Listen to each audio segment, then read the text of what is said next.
ស្រណោះអើយអើយថានាងអើយភ្នំរូងអូក្រមុំបងអើយថាស្រណោះអើយវត្តភ្នំរូងនំណោនាងអើយចាំគ្រូងណែបៀតណោស្ដើងអើយវត្តគ្រូក្មេ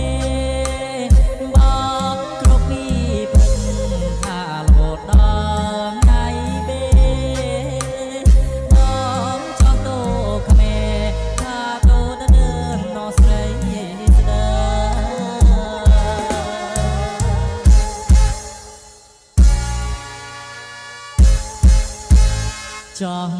ពីក្នុងភ្នំថាដល់អើយស្រំបោះអូពីក្នុងភ្នំថា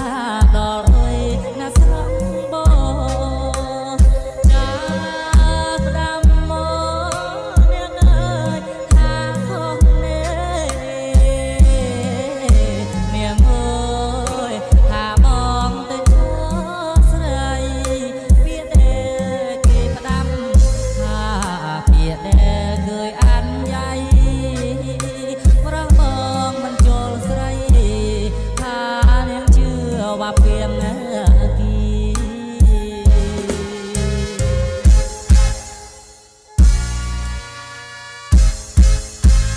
ចាញ់ពីស្រុកបោះថាបងស៊ូរដើតាអូពីស្រុកបោះថាបងស៊ូរ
ចេញ